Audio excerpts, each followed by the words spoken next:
Brother, kamusta ka? Parang pagod na pagod ka.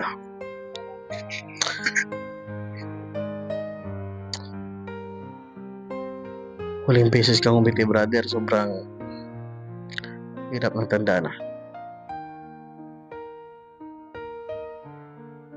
Pressured ka ba sa buhay? Madami na bang successful na mga kasabayan mo? Nakikita mo sa internet? Tapos ikaw? Still trying to figure out anong gusto mong gawin sa buhay? O ano yung track na ipupursue? Or gusto mo talagang daanan? Kaibigan, ramdam kita. Don't be so hard on yourself.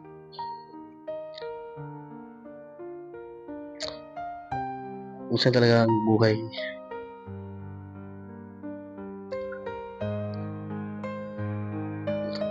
nakakapagod.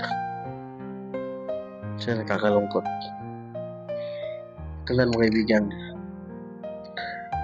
yung mga tao natin nakikita sa internet, yung mga taong nag-i-enjoy sa mga success nila, dumaan din sila sa mga panahong pinagdadaan natin eh.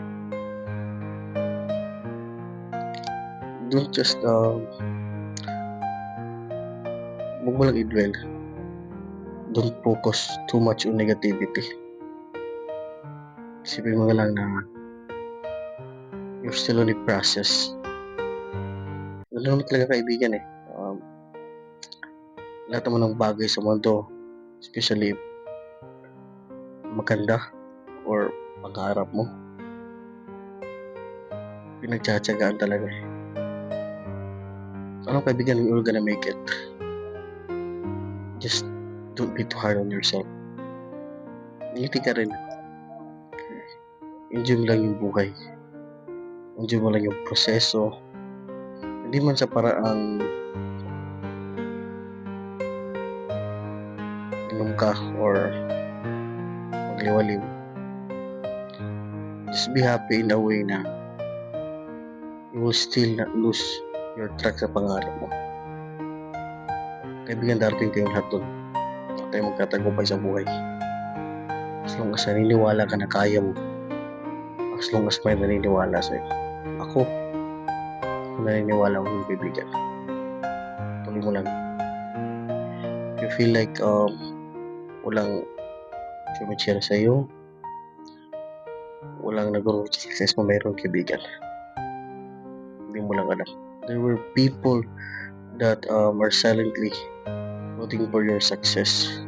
People na naniniwala sa kakayahan mo. Yun ang palagi mong iisipin. At again, kung ano mo yung bagay na pinaghihirapan mo, take it as a motivation. Hindi para sa ibang tao, hindi para patunayan sa sarili sa iba, kundi you're doing those things para sa sarili mo, para sa pangarap mo. Don't dwell too much sa kalungkutan. Find something to be grateful for. Find some improvements or find some small wins na nagagawa mo na, instead focusing on mga bagay na hindi mo pa nagagawa. Kaibigan, kaya mo yan.